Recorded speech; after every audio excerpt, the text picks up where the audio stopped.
are going to learning about cell structure and functions chapter 1 part 2. ఇప్పుడు ఈ part 2లో మనం సెల్లో ఉండే ఆర్గనెల్స్ ఏంటి, వాటి యొక్క స్ట్రక్చర్స్ ఏంటి, వాటి యొక్క ఫంక్షన్స్ ఏంటి అన్న దాని గురించి ఇప్పుడు మనం చూద్దాం. ఫస్ట్ వన్ ఏంటి అంటే సెల్ ఆర్గనెల్స్. సెల్లులో అది ప్లాంట్ సెల్ కానివ్వండి, యానిమల్ సెల్ కానివ్వండి, వాటిల్లో మెయిన్గా 7 ఆర్గనెల్స్ ఉంటాయి. అవేంటి అంటే endoplasmic reticulum, Golgi complex, lysosomes, mitochondria, ribosomes, plastids and vacuoles అని మొత్తం 7 సెల్ ఆర్గనెల్స్ అనేవి ఉండటం జరుగుతూ ఉంటుంది. ఇప్పుడు మనం ప్రజెంట్ ఎండోప్లాస్మిక్ రెటిక్యులం అన్న దాని గురించి ఇప్పుడు మనం చూద్దాం.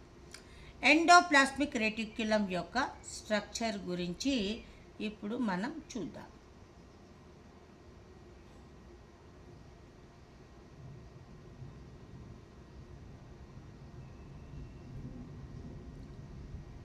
ఇది endoplasmic reticulum.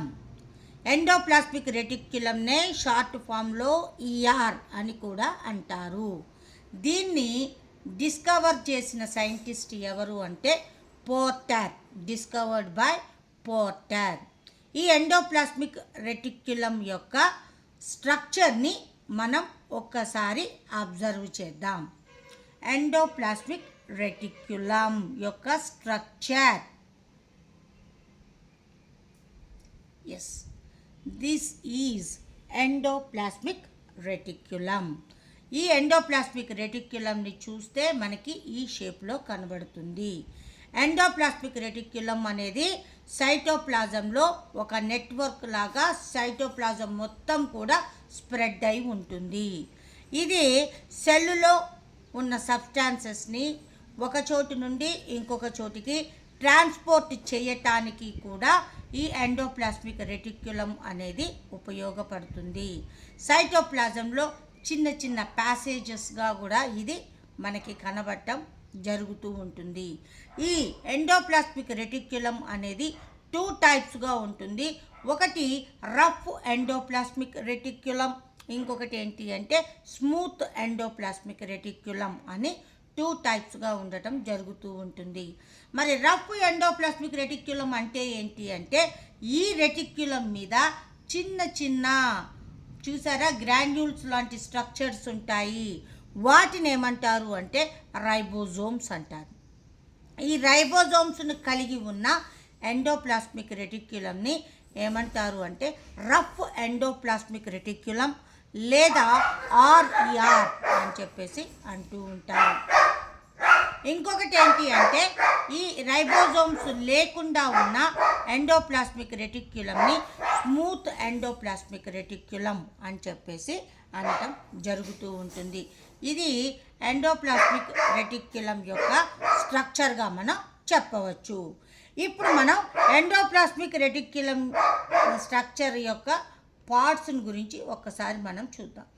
Endoplasmic reticulum discovered by Porter. ఇది ఆ network of membranes was observed in cytoplasm. సైటోప్లాజంలో ఒక నెట్వర్క్తో ఉన్న మెంబ్రెయిన్ స్ట్రక్చర్నే ఎండోప్లాస్మిక్ రెటిక్యులం అని చెప్పేసి అంటూ ఉంటారు. ఈ నెట్వర్క్ అనేది ప్యాసేజెస్ని క్రియేట్ చేస్తూ ఉంటుంది. దీనినే ఏమంటారు అంటే ఈఆర్ లేదా ఎండోప్లాస్మిక్ రెటిక్యులం అంటారు. ఇది కంటైన్స్ ట్యూబ్స్ అండ్ ట్యూబ్యూల్స్. దీంట్లో ట్యూబ్స్ మరియు ట్యూబ్యూల్స్ అనేవి కూడా మనకి కనిపిస్తూ ఉంటాయి.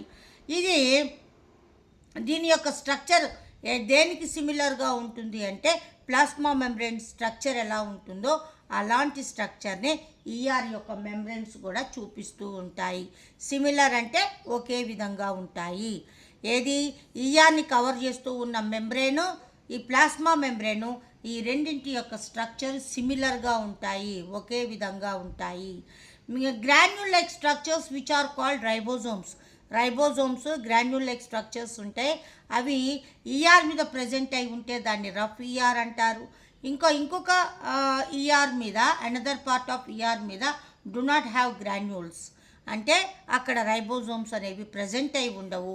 దానిని ఏమంటారు అంటే ఎస్ఈఆర్ లేదా స్మూత్ ఈఆర్ అని చెప్పేసి అంటూ ఉంటారు. మరి ఆర్ఈఆర్ ఏం చేస్తుంది? RER makes proteins. ఆర్ఈఆర్ అనేది ప్రోటీన్స్ని తయారు చేస్తుంది. ఎస్ఈఆర్ అంటే స్మూత్ ఈఆర్ ఏం చేస్తుంది అంటే స్మూత్ ఈఆర్ మేక్స్ లిపిడ్స్ని తయారు చేస్తూ ఉంటుంది. మరి ఈ ప్లాస్మా మెంబ్రెయిన్ అనేది వేటితో తయారవుతుంది అంటే ప్రోటీన్స్ ప్లస్ లిపిడ్స్, ఈ రెండు కలిసి ఏ మెంబ్రెయిన్ని తయారు చేస్తాయి అంటే ప్లాస్మా మెంబ్రెయిన్ని తయారు చేస్తాయి. ఎస్ఈఆర్, ఈ ఎస్ఈఆర్ అనేది స్మూత్ ఈఆర్ అనేది ఇంపార్టెంట్ రోల్ని ప్లే చేస్తుంది. ఎక్కడ? మన బాడీలోకి ఏవైనా టాక్సిఫికేషన్ సబ్స్టాన్సెస్ అంటే విష పదార్థాలు ఏవైనా మన బాడీలోకి ఎంటర్ అవుతే వాటిని ఏం చేస్తుంది అంటే డీటాక్సిఫైయింగ్ చేయటం జరుగుతూ ఉంటుంది. ఇది ఆర్ఈఆర్, స్మూత్ ఈఆర్ ఇవి చేసే పనులని మనం చెప్పటం జరుగుతూ ఉంటుంది. ఇది ఎండోప్లాస్మిక్ రెటిక్యులం యొక్క స్ట్రక్చర్. ఇక నెక్స్ట్ వన్ ఏంటి అంటే ఎండోప్లాస్మిక్ రెటిక్యులం తర్వాత ఉన్న ఆర్గనెల్ ఏంటి అంటే గాల్జీ అపారటస్. ఈ గాల్జీ అపారటస్నే ఏమంటారు అంటే గాల్జీ కాంప్లెక్స్ అని కూడా అంటూ ఉంటారు. ఇప్పుడు మనం ఈ గాల్జీ కాంప్లెక్స్ యొక్క డయాగ్రామ్ని ఒక్కసారి అబ్జర్వ్ చేద్దాం. ఇది గాల్జీ కాంప్లెక్స్ యొక్క డయాగ్రామ్. ఇది శాక్ లైక్ స్ట్రక్చర్స్ని చూపిస్తూ ఉంటుంది. ఇంకా చిన్న చిన్న వెసికిల్స్ను కూడా ఇది కలిగి ఉండటం అనేది జరుగుతూ ఉంటుంది. మరి ఈ గాల్జీ కాంప్లెక్స్ని ఎవరు కనుక్కున్నారు, మరి దాని కథ ఏంటి అన్నది మనం ఇప్పుడు చూద్దాం. ఈ గాల్జీ కాంప్లెక్స్, గాల్జీ అపారటస్ని ఎవరు కనుక్కున్నారు అంటే discovered by Camillo Golgi in 1898లో కెమెల్లో గాల్జీ అన్న సైంటిస్టు ఈ గాల్జీ కాంప్లెక్స్ని కనుక్కున్నాడు. It contains several membranes. దీంట్లో కూడా చాలా మెంబ్రెయిన్స్, ఇది కూడా ఎక్కువ మెంబ్రెయిన్స్తో కవర్ చేయబడి ఉంటుంది. ఇంకొకటి ఏంటి అంటే ఈ membranes create sac like structures అనేవి ఈ మెంబ్రెయిన్స్ చూపించటం జరుగుతూ ఉంటుంది. ఈ bit bounded by fluid filled vesicles. ఇందాకలే చెప్పుకున్నాం, గుండ్రంగా ఉన్న స్ట్రక్చర్స్ ఉన్నాయి కదా, వాటిని ఏమంటారు అంటే వెసికిల్స్ అంటారు. ఈ వెసికిల్స్లో ఏం ఉంటుంది అంటే ఫ్లూయిడ్ అనేది ఉంటుంది. ఇంకొకటి ఏంటి అంటే ప్రోటీన్స్, లిపిడ్స్. అంటే ఏంటి? ఈఆర్ తయారు చేసిన ప్రోటీన్స్ని, లిపిడ్స్ని ఏది స్టోర్ చేస్తుంది అంటే ఈ గాల్జీ కాంప్లెక్స్ అనేది స్టోర్ చేయటం జరుగుతూ ఉంటుంది. స్టోర్ చేసిన తర్వాత ఎక్కడైతే అవసరం అవుతుందో, ఎక్కడైతే లిపిడ్స్, ప్రోటీన్స్ అవసరమవుతాయో అక్కడికి ఇవి సెల్లులోని మిగిలిన పార్ట్స్కి ట్రాన్స్పోర్ట్ చేయటం జరుగుతూ ఉంటుంది. ఇంకా ఈ గాల్జీ కాంప్లెక్స్ ఏం చేస్తుంది అంటే ఎక్కడైనా మెంబ్రెయిన్లకి డ్యామేజ్ అయితే వాటిని రిపేర్ చేయటానికి కూడా ఈ గాల్జీ కాంప్లెక్స్ అనేది ఉపయోగపడటం జరుగుతూ ఉంటుంది. మరి గాల్జీ బాడీస్ ఎక్కడ ఎక్కువగా ఉంటాయి అంటే హార్మోన్స్ని, ఎంజైమ్స్ని సెక్రీట్ చేసే గ్లాండ్స్ దగ్గర ఈ గాల్జీ బాడీస్ అనేవి ఎక్కువగా ఉండటం జరుగుతూ ఉంటుంది. అంటే ఏంటి?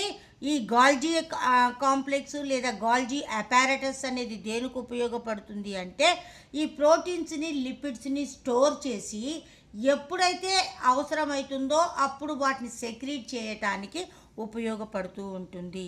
కాబట్టి ఈ ప్రోటీన్స్, లిపిడ్స్ ఎక్కువ సెక్రీట్ చేసేది ఎక్కడ అంటే ఈ హార్మోన్స్, ఎంజైమ్స్ ఎక్కడైతే సెక్రీట్ చేయబడతాయో ఆ ప్లేసుల్లో ఎక్కువగా ఈ గాల్జీ బాడీస్ అనేవి ఉండటం జరుగుతూ ఉంటుంది. అంటే ఏంటి? గాల్జీ బాడీస్ ఎలా పనిచేస్తాయి అంటే నథింగ్ బట్ వాటర్ ట్యాంక్ లాగా పనిచేస్తాయి. మన దగ్గర చూడండి, ఈ బోర్ నుంచి వాటర్ని మొత్తాన్ని తీసుకెళ్ళి ఎక్కడ స్టోర్ చేసుకుంటాం మనం? వాటర్ ట్యాంకులో స్టోర్ చేసుకుంటాం. ఆ వాటర్ ట్యాంక్ నుంచి మనకి ఎప్పుడు కావాలంటే అప్పటికి పైపు కనెక్షన్స్ ఇచ్చుకొని బాత్రూమ్స్లో వాష్రూమ్స్లో పెట్టుకొని మనకి ఎప్పుడు కావాలంటే అప్పుడు తిప్పుకుంటూ ఉంటాం. సేమ్ అదే పద్ధతిలో ఈ గాల్జీ బాడీస్ కూడా పనిచేస్తాయి. స్టోర్ చేసి ఉంచి ఎప్పుడు అవసరమైతే అప్పుడు వాటిని బయటకి పంపటం జరుగుతూ ఉంటుంది. ఇట్లా ఈ గాల్జీ బాడీస్ అనేవి పని చేయటం జరుగుతూ ఉంటుంది. ఇక నెక్స్ట్ ఆర్గనెల్ ఏంటి అంటే రైబోజోమ్స్. ఈ రైబోజోమ్స్ గురించి మనం ఆల్రెడీ చూడటం జరిగింది. ఆల్రెడీ ఈ పదం మనం విన్నాం. ఎక్కడ విన్నాము అంటే ఈఆర్ మీద గ్రాన్యూల్ లైక్ స్ట్రక్చర్స్ ఉంటాయి, వాటినే రైబోజోమ్స్ అంటారు అని మనం చెప్పుకున్నాం. ఆ రైబోజోమ్స్ ఉన్న ఈఆర్నే ఆర్ఈఆర్ అంటారు అని కూడా మనం చెప్పుకున్నాం.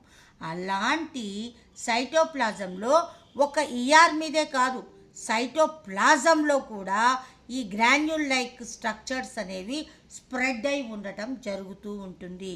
ఆ స్ప్రెడ్ అయిన ఈ గ్రాన్యూల్ లైక్ స్ట్రక్చర్స్నే ఏమంటారు అంటే రైబోజోమ్స్ అని చెప్పేసి అంటూ ఉంటారు. ఫ్రీ రైబోజోమ్స్ అనేవి సైటోప్లాజంలో స్ప్రెడ్ అయి ఉంటాయి.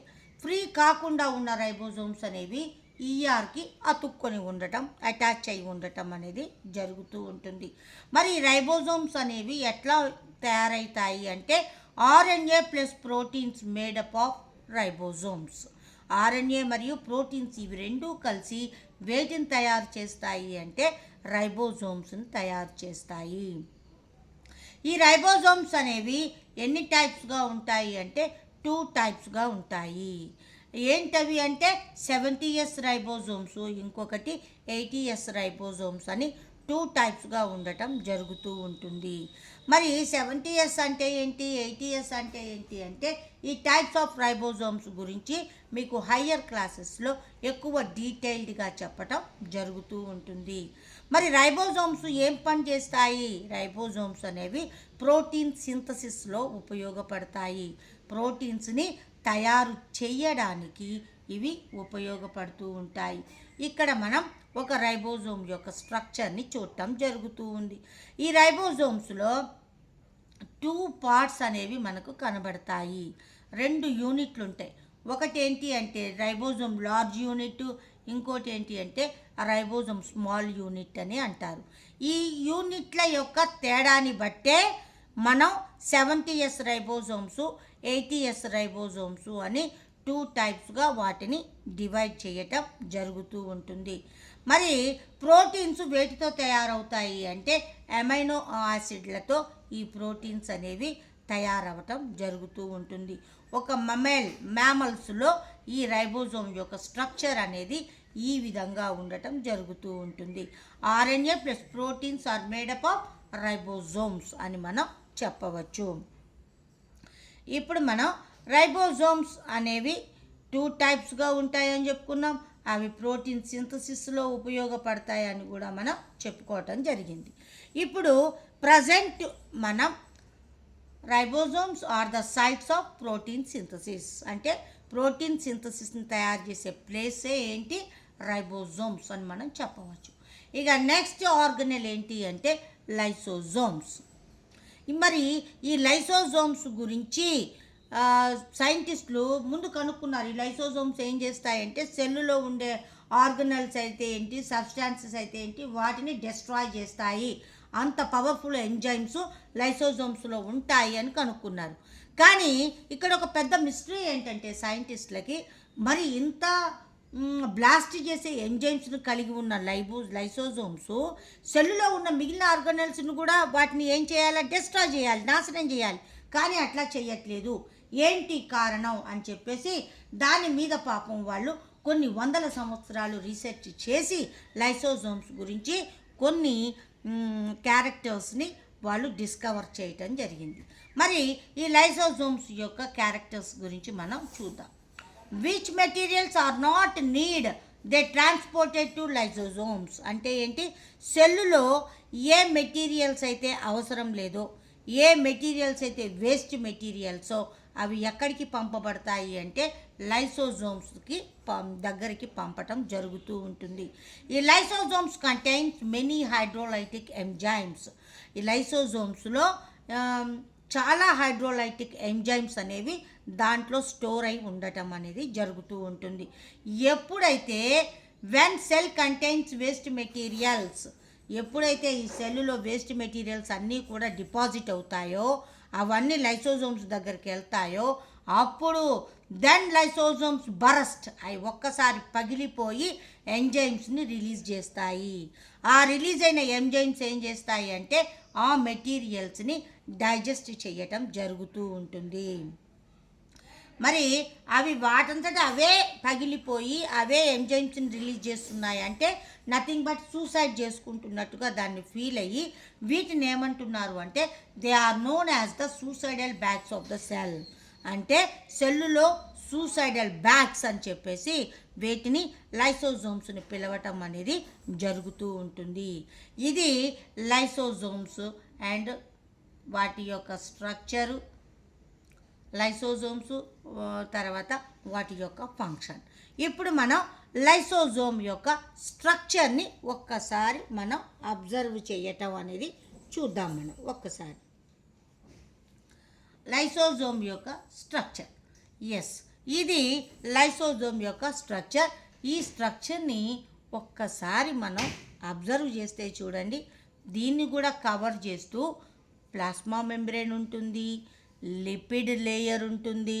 దీని లోపల మొత్తం కూడా హైడ్రోలైటిక్ ఎంజైమ్స్ అనేవి ఉండటం జరుగుతూ ఉంటుంది. ఇది లైసోజోమ్ యొక్క స్ట్రక్చర్. ఇప్పుడు మనం తర్వాత నెక్స్ట్ ఆర్గనెల్ ఏంటి అన్నది మనం ఇప్పుడు చూద్దాం. నెక్స్ట్ ఆర్గనెల్ ఏంటి అంటే very very important organelle mitochondria. ఇప్పుడు మనం మైటోకాండ్రియా ఆర్గనెల్ గురించి ఒక్కసారి చూద్దాం. ఇది మైటోకాండ్రియా. ఈ మైటోకాండ్రియా స్ట్రక్చర్ని ఒక్కసారి మనం అబ్జర్వ్ చేస్తే ఇది చూడటానికి ఎలా కనబడుతుంది అంటే స్పెరికల్ షేప్లో కనబడుతుంది, లేదా ఓవల్ షేప్లో కూడా ఈ మైటోకాండ్రియా అనేది మనకి కనబడటం జరుగుతూ ఉంటుంది. ఈ మైటోకాండ్రియాని కవర్ చేస్తూ 2 లేయర్స్ ఉంటాయి. బయట వైపు ఉన్న మెంబ్రేన్ని ఔటర్ మెంబ్రేన్ అంటారు, లోపల వైపు ఉన్న మెంబ్రేన్ని ఇన్నర్ మెంబ్రేన్ అని చెప్పేసి అంటూ ఉంటారు. ఈ ఇన్నర్ మెంబ్రేన్ చిన్న చిన్న ఫోల్డింగ్స్ని లేదా ముడతల్ని చూపిస్తూ ఉంటుంది. ఆ ముడతల్ని ఏమంటారు అంటే క్రిస్టే అని చెప్పేసి అంటూ ఉంటారు. ఈ క్రిస్టేకి మధ్యలో ఉన్న లిక్విడ్ పోర్షన్ని ఏమంటారు అంటే మ్యాట్రిక్స్ అని చెప్పేసి పిలవటం జరుగుతూ ఉంటుంది. ఇది మైటోకాండ్రియా యొక్క స్ట్రక్చర్. ఈ మైటోకాండ్రియా యొక్క మరి మైటోకాండ్రియా ఏం పని చేస్తుంది అంటే ఇక్కడ రెస్పిరేషన్ అనేది, సెల్యులార్ రెస్పిరేషన్ అనేది మెయిన్గా ఎక్కడ జరుగుతుంది అంటే మైటోకాండ్రియాలోనే జరుగుతుంది.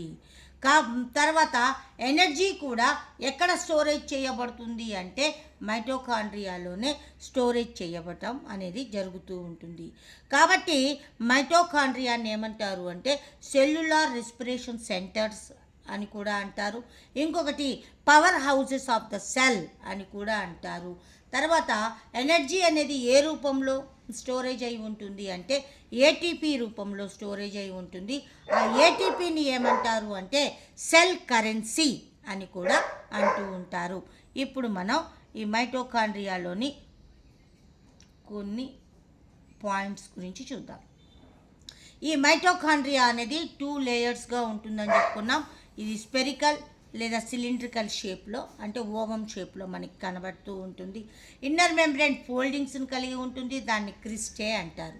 ఒక్కొక్క సెల్లులో ఎన్ని మైటోకాండ్రియాలు ఉంటాయి అంటే 100 నుంచి 150 వరకు మైటోకాండ్రియాలు ఒక్కొక్క సెల్లులో ప్రజెంట్ అయి ఉండటం అనేది జరుగుతూ ఉంటుంది. మరి మైటోకాండ్రియాలో ఉన్న లిక్విడ్ పార్ట్ని ఏమంటారు అంటే మ్యాట్రిక్స్ అని చెప్పేసి అంటూ ఉంటారు. ఎనర్జీ స్టోరేజ్ చేస్తుంది. సెల్యులార్ రెస్పిరేషన్ సెంటర్స్గా కూడా ఈ మైటోకాండ్రియా అనేది పనిచేయటం జరుగుతూ ఉంటుంది. ఇప్పుడు మనం ఈ మైటోకాండ్రియాలని అబ్జర్వ్ చేసే ఎక్స్పెరిమెంట్ గురించి ఒక్కసారి చూద్దాం. మరి ఆ ఎక్స్పెరిమెంట్ ఎయిమ్ ఏంటి అంటే అబ్జర్వింగ్ మైటోకాండ్రియా. మనం ఆల్రెడీ చెప్పుకున్నాం ఎక్స్పెరిమెంట్లో మొత్తం ఎన్ని స్టెప్స్ ఉంటాయంటే 5 స్టెప్స్ ఉంటాయి. ఒకటి ఎయిమ్ అంటే మన ఏ ఎక్స్పెరిమెంటో అదే ఉంటుంది. తర్వాత రిక్వైర్డ్ మెటీరియల్ ఉంటుంది, ప్రొసీజర్ ఉంటుంది, అబ్జర్వేషన్ ఉంటుంది, తర్వాత కన్క్లూజన్ అనేవి 5 స్టెప్స్ ఏ ఎక్స్పెరిమెంట్లోనైనా ఉంటాయి. ఇప్పుడు ప్రజెంట్ మనం ఏం చేద్దామంటే ఎక్స్పెరిమెంట్ ఏంటి, అబ్జర్వింగ్ మైటోకాండ్రియా.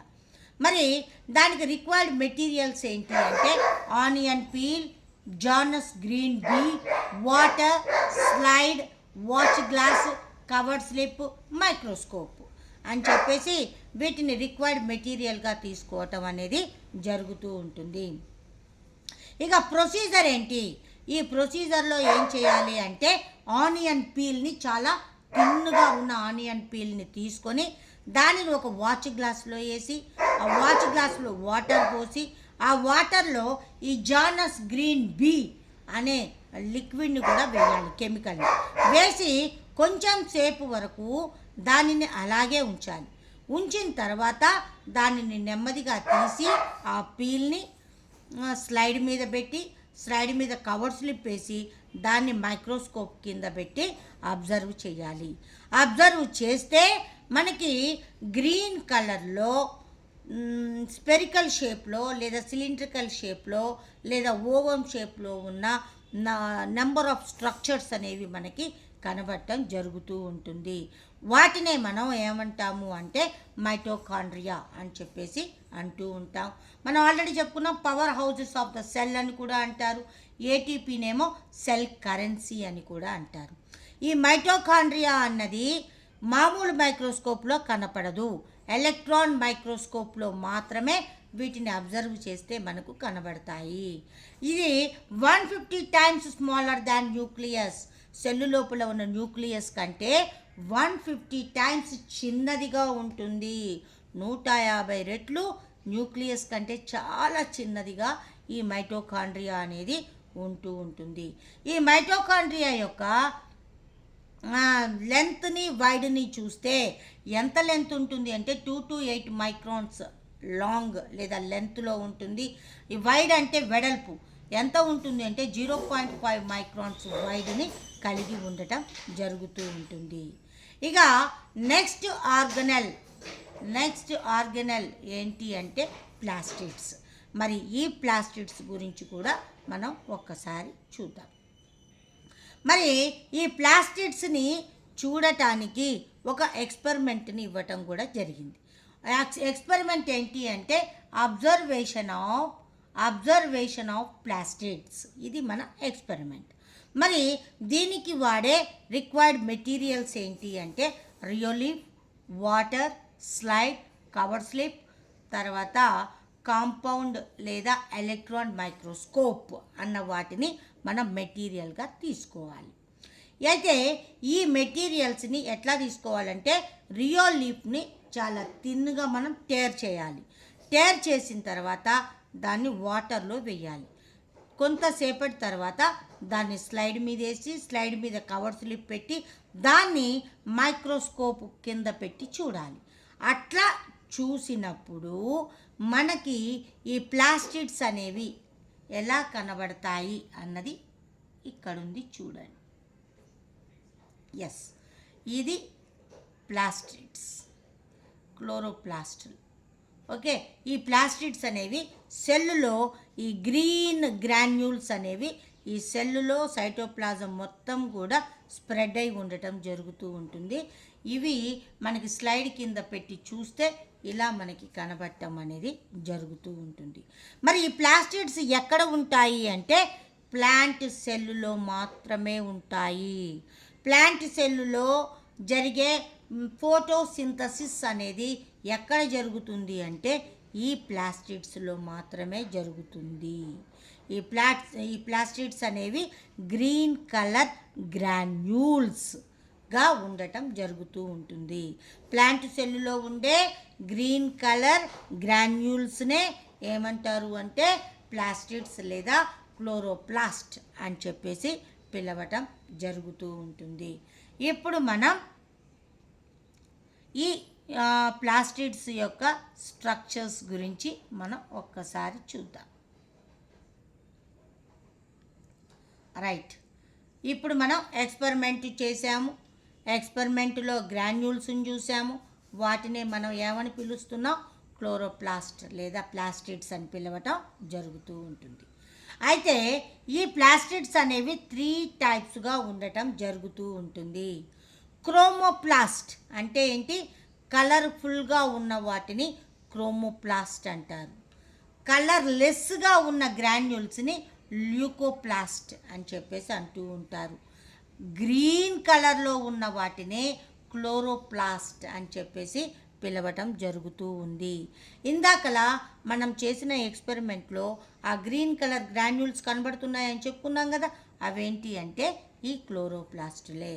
అంటే ఈ ప్లాస్టిడ్స్ అనేవి మెయిన్గా 3 టైప్స్గా ఉంటాయి: క్రోమోప్లాస్ట్, ల్యూకోప్లాస్ట్, క్లోరోప్లాస్ట్. క్రోమోప్లాస్ట్ అంటే కలర్ఫుల్గా ఉంటాయి, అంటే ఒకటే గ్రీన్ కలర్ కాదు, రకరకాల కలర్స్ ఉంటాయి, అలాంటి వాటిని క్రోమోప్లాస్ట్ అంటారు.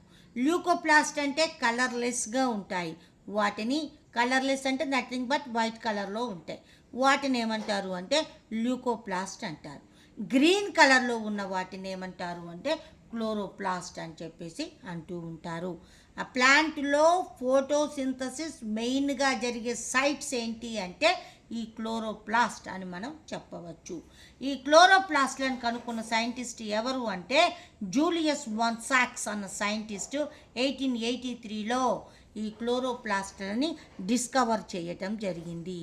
మరి ఒక్కొక్క సెల్లులో ఎన్ని క్లోరోప్లాస్టులు ఉంటాయి అంటే 40 to 100 నెంబర్స్ వరకు కూడా 40 to 100 వరకు number of chloroplast present in cell, plant cell అని మనం చెప్పవచ్చు.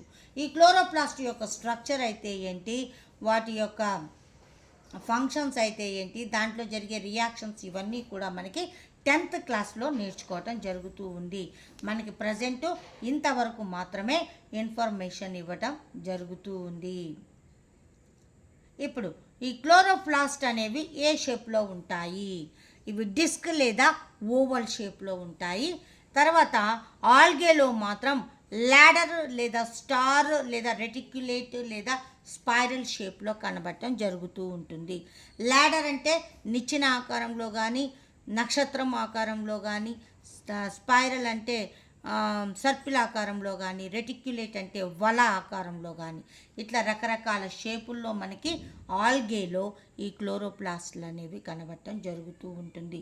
హయ్యర్ ప్లాంట్స్లో ఈ క్లోరోప్లాస్టులు ఎంత ఉంటాయి సైజ్ అంటే 4 to 10 మైక్రాన్స్ సైజులో ఉండటం జరుగుతూ ఉంటుంది. హయ్యర్ ప్లాంట్స్లో ఈ క్లోరోప్లాస్టులు 4 to 10 మైక్రాన్స్ సైజులో ఉండటం జరుగుతూ ఉంటుంది. ఇక నెక్స్ట్ ఆర్గనెల్స్ ఏంటి అంటే వ్యాక్యూల్స్.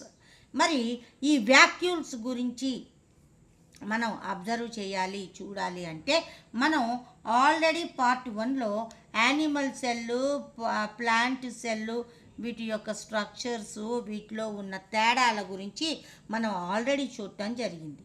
దీంట్లో ప్లాంట్ సెల్లులో ఉండి యానిమల్ సెల్లులో లేనివేంటి అన్న వాటి గురించి కూడా చూసాం. ప్లాంట్ సెల్లులో వ్యాక్యూల్స్ అనేవి చాలా స్మాల్ సైజులో ఉంటాయి, కానీ యానిమల్ సెల్లులో స్మాల్ సైజులో ఉంటాయి, కానీ ప్లాంట్ సెల్లులో మాత్రం ఈ న్యూక్లియస్కి దగ్గరలో వ్యాక్యూల్స్ అనేవి చాలా పెద్ద సైజులో ఉంటాయి. వ్యాక్యూల్స్ అంటే నథింగ్ బట్ ఎంప్టీ స్పేస్ని కలిగి ఉన్న స్ట్రక్చర్స్నే వ్యాక్యూల్స్ అని పిలవటం జరుగుతూ ఉంటుంది. యానిమల్స్లో రకరకాల ఎక్స్క్రీటరీ ఆర్గాన్స్ ఉంటాయి. అంటే ఫర్ ఎగ్జాంపుల్ హ్యూమన్ బీయింగ్సే ఉన్నారనుకో, మనమే ఉన్నాం, మనలో ఎక్స్క్రీటరీ ఆర్గాన్స్ ఏంటి అంటే కిడ్నీస్ అని చెప్తా ఉంటాం. సేమ్ అట్లాగే మనలో ఎలాగైతే ఎక్స్క్రీటరీ ఆర్గాన్స్ ఉంటాయో ప్లాంట్లో కూడా ఈ వ్యాక్యూల్ అనేది ఎక్స్క్రీటరీ ఆర్గాన్గా ఎక్స్క్రీషన్కి, అంటే ఎక్స్క్రీషన్ అంటే ఏంటి, వేస్ట్ మెటీరియల్ని బయటకి పంపటం. అలా ప్లాంట్లో ఉండే వేస్ట్ మెటీరియల్ని బయటకి పంపడానికి ఈ వ్యాక్యూల్స్ అనేవి ఉపయోగపడతాయి. ఇప్పుడు మనం ఈ వ్యాక్యూల్ గురించి కొన్ని పాయింట్స్ని చూద్దాం. ఇది వ్యాక్యూల్.